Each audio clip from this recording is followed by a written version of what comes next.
Set of chromosome में, एक set of chromosome, इसका हम कई बार बड़े पिछले चैप्टर में बात कर चुके हैं। एक सेट ऑफ क्रोमोसोम में 3.3 बिलियन बेस पेयर्स है अप्रोक्सीमेटली ह्यूमन बींग्स में।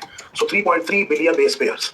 अब क्योंकि एक डिप्लॉयड सेल में बेटे दो सेट्स होते हैं क्रोमोसोम के, तो ये बेस पेयर करीब 6.6 बिलियन हो जाएंगे। क्या ये बात ठीक है? बताइए। तो हमने ये कहा कि एक सेट में 3.3 बिलियन बेस पेयर है बेटे, और क्योंकि डिप्लॉयड सेट में बेटा दो होते हैं तो इसीलिए ये 6.6 बिलियन हो जाएंगे। Very simple. अब हमें ये पता है कि इसकी जो लेंथ है करीब अप्रोक्सीमेटली 1.1 मीटर है, और इसका मतलब डिप्लॉयड सेल में ये जो डीएनए है ये 2.2 मीटर्स हो सकता है।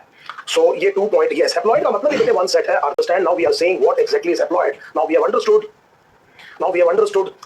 ऐसा नहीं होगा बेटे, ऐसा नहीं होगा। डिप्लॉयड हैप्लॉयड में नहीं पूछेंगे, जीनोम में अगर पूछेंगे बेटे तो जीनोम में जनरली आप एक सेट की बात करते हैं। सुनिए ध्यान से समझिए, क्वेश्चन को समझिए बेटे। हम ये कह रहे हैं कि जनरली उनको पूछना चाहिए। अगर नहीं पूछ रहे हैं तो आप हैप्लॉयड बेहतर है, क्योंकि आपके ह्यूमन जीनोम प्रोजेक्ट में अगर आप देखें तो वो 3.3 बिलियन बेस पेयर की बात कर रहे हैं। I hope this is now absolutely clear. बोलो बेटे, ठीक है? So very good, very good, very good. So हमें ये बात बिल्कुल क्लियर हो गई बेटे। अब हमें इस डीएनए को प्लेस करना है सेल के अंदर, और सेल के अंदर भी बेटे न्यूक्लियस के अंदर। सो इसको मुझे इसलिए पैकेज करना पड़ेगा। बिना पैकेजिंग करे इतने लेंथी डीएनए मॉलिक्यूल को मैं एक छोटे से सेल और उसके भी न्यूक्लियस के अंदर पैकेज नहीं कर पाऊंगा। सो डीएनए पैकेजिंग की जरूरत क्यों पड़ी ये हमें अब अच्छे से समझ में आ गया। इसलिए जरूरत पड़ी बेटे कि इतने लंबे मॉलिक्यूल को मुझे छोटा करना है। देखिए बेटे बड़े ध्यान से, एक सिंपल सी बात बता रहा हूं आपको, थोड़ा सा ध्यान रखिएगा इस चीज का। मैं ये कह रहा हूं कि मान लीजिए आपके पास एक थ्रेड है। सो बहुत ही सिंपल तरीके से एक काम को कोशिश करते हैं करने की। सो मैं ये कह रहा हूं कि आपके पास एक थ्रेड है, आपने इसको पैकेज करना है। सो पहली बारी में आपने क्या किया कि इसको बीच में से मोड़ दिया। फॉर एग्जांपल यहां से आपने मोड़ दिया। फॉर एग्जांपल जस्ट एक सिंपल सी बात कर रहे हैं कि आपने इसको बेटे इसकी लेंथ आधी कर दी, फिर आपने बेटे इसको और ज्यादा मोड़ दिया, इसकी लेंथ और क्या कर दी बेटे, कम कर दी, कुछ इस तरह से। सो धीरे धीरे आप इसकी लेंथ क्या कर रहे हैं बेटे, शाबाश, रिड्यूस करते चले जा रहे हैं। सो आप इसकी लेंथ क्या कर रहे हैं बेटे, रिड्यूस करते चले जा रहे हैं। ये ठीक है कि इसकी जो थिकनेस है, जो डायमीटर है, वो क्या हो रहा है बेटे, शाबाश, इंक्रीज हो रहा है। सो डीएनए पैकेजिंग में आप ये देखेंगे कि हर स्टेप ऑफ डीएनए पैकेजिंग में जो लेंथ है वो कम होती जाएगी, काफी सिग्निफिकेंटली कम होती जाएगी। उसका जो डायमीटर है वो क्या होता जाएगा बेटे, इंक्रीज होता जाएगा। इस टाइम पर मैं आपको एक छोटी सी चीज याद दिला देता हूं। वो जो डीएनए था उसका जो डायमीटर था बेटे, जब वो किसी भी तरह से पैकेज नहीं है, बिल्कुल नेसेंट डीएनए है, किसी भी चीज के साथ में एसोसिएटेड नहीं है, 2 नैनोमीटर है। ये बेटे कंडेंस होकर के, condense, the word is condensation, ये कंडेंस होकर के सबसे ज्यादा जब कंडेंस होता है तो आपको शायद सेल साइकिल, सेल डिवीजन से याद हो, वो मेटाफेज का क्रोमोसोम होता है जिस टाइम पर जो क्रोमैटिन है वो सबसे ज्यादा कंडेंस होता है बेटे, और उस टाइम पर इसका डायमीटर करीब 1400 नैनोमीटर होता है। So just imagine the amount of coiling that this DNA molecule can go undergo. तो देखिए कितनी ज्यादा बेटे कॉइलिंग हो सकती है। आप देखिए 2 नैनोमीटर का स्ट्रक्चर कॉइल होते होते 1400 नैनोमीटर के स्ट्रक्चर तक कॉइल हो सकता है। क्या ये बात क्लियर है बेटे? बताइए। शाबाश। इसका मतलब ये हुआ कि अभी मैंने जो कैजुअली एक शब्द इस्तेमाल किया वो शब्द था बेटे क्रोमैटिन। सो क्रोमैटिन जो फॉर्मेशन है वो डीएनए की पैकेजिंग के दौरान होगी। इसका मतलब है डीएनए प्लस प्रोटीन। बेसिकली इसका मतलब क्या है बेटे, DNA plus protein. So DNA associated with protein would be called as chromatin. तो पहला शब्द आप समझ लीजिए, मैंने बहुत सिंपल भाषा में बात कर रहे हैं बेटे, बहुत ही सिंपल कर रहे हैं, ध्यान दीजिए। क्रोमैटिन का मतलब क्या है बेटे, डीएनए प्लस प्रोटीन। और देखिए बेटे यही कंडेंस होते होते क्या बन गया बेटे, क्रोमोसोम। सो इसका मतलब क्रोमोसोम भी बेसिकली क्या है बेटे, डीएनए प्लस प्रोटीन है। सो ये तो डिपेंड करता है कि आप किस स्टेज पे देख रहे हैं।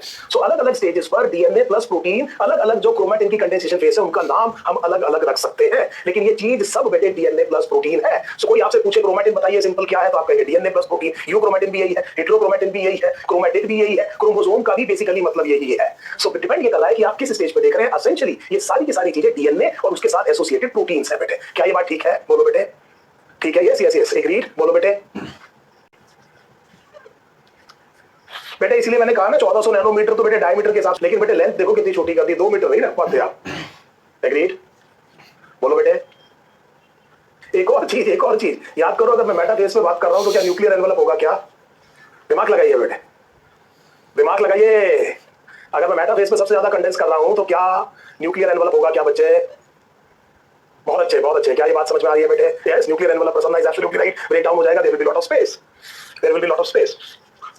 तो इमीडिएटली बेटे आप अभी देखेंगे, अभी आप देखेंगे बेटे, हम जिस तरह से एनसीईआरटी आपके सामने एक्सप्लेन करेंगे बेटे, आपको ये लगेगा कि ये सबसे आसान चैप्टर्स में से एक है। आसान ही नहीं है बेटे, इंटरेस्टिंग भी है, और आगे आने वाले आपके जीवन में बेटे लाभकारी भी है। क्योंकि मुझे पूरी उम्मीद है कि जो फ्यूचर मेडिसिन है वो बेटे रिकॉम्बिनेंट डीएनए, जीनोमिक्स, प्रोटियोमिक्स, इसके अराउंड चलेगी। तो मुझे उम्मीद है आप भी इस बात के से अवेयर होंगे कि बहुत तेजी से बेटे जो मेडिसिन है वो चेंज हो रही है। आगे आने वाले टाइम में हम ये कह रहे हैं कि ये चीज बेटे जीनोमिक्स और इस सब चीजों के चारों तरफ चलेगी, और इसीलिए आपके लिए बेटे ये चीज बहुत इंपॉर्टेंट है। आप देखिए बेटे, majority of the Nobel prize अगर आप साइंसेस में देखें तो बायोकेमिस्ट्री से मिलते हैं। Biochemistry is the happening branch. So आप देखिए आरएनए का स्ट्रक्चर, आरएनए के राइबोसोम के स्ट्रक्चर के बारे में अभी जो लास्ट जो किसी एक इंडियन को बेटे नोबेल प्राइज मिला था, क्या आप उनका नाम जानते हैं? केमिस्ट्री में नोबेल प्राइज मिला था, and he worked on ribosome. So क्या नाम है उनका, किसी को नाम पता है बेटे? शाबाश शाबाश शाबाश शाबाश। रामाकृष्णन, रामाकृष्णन, बिल्कुल ठीक कहा बेटे, रामाकृष्णन, रामाकृष्णन। तो बहुत सी चीजें बेटे, biochemistry is a very very important science, very very important science. ठीक है बेटे। मैंने तो फ्रेडरिक नीचर के बारे में आपको बताया कि फ्रेडरिक नीचर जो है बेटे वो डॉक्टर बनना चाह रहे थे, फिर उनको टाइफस हो गया। टाइफस शायद शब्द नहीं बताया था मैंने आपको, एक बीमारी हुई उसे टाइफस कहते हैं, उसमें हियरिंग बेटे इन्वॉल्व हो जाती है। तो जब उनकी हियरिंग गायब हो गई तो उन्हें लगा कि अब मुझे डॉक्टर बनने का फायदा नहीं है, बायोकेमिस्ट्री में कुछ करता हूँ, एंड ही डिस्कवर्ड बेटे डीएनए द न्यूक्लियन। सो मुझे ये बात बिल्कुल क्लियर हो गई बच्चे कि this is absolutely clear in chemistry, very very correct, very very correct. So मेरा बेसिक आइडिया ये था बेटे कि ये जो चीज है ये आपके लिए, मैं देखिए बहुत सीरियसली आपको एक बात बता रहा हूं, अगर आप रिसर्च में अपना कैरियर बनाना चाहते हैं, biochemistry is very paying and very exciting बेटे प्रॉस्पेक्ट।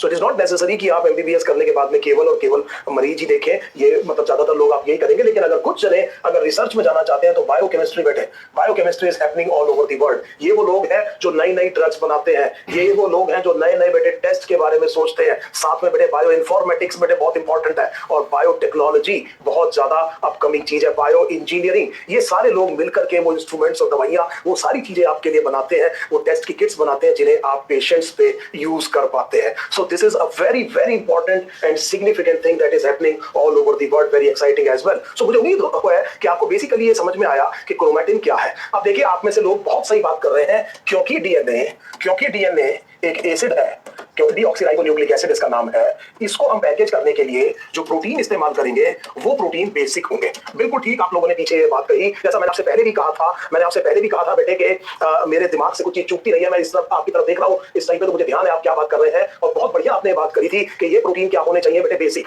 अब आपने बिल्कुल ठीक यहां तक भी बात कह दी है कि इनका नाम है हिस्टोन्स। अब मुझे ये बताइए, एनसीईआरटी में बड़ा सिंपल क्वेश्चन है कि ये हिस्टोन प्रोटीन जो बेसिक, इनके बेसिक होने के पीछे कारण क्या है? So what is the reason बेटे ऑफ देम?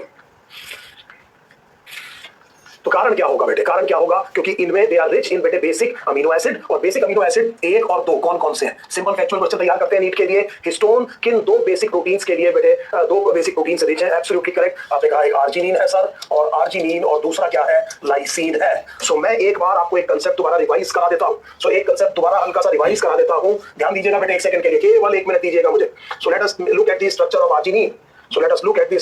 आर्जिनिन। ये क्या लिख दिया मैंने? 1 मिनट।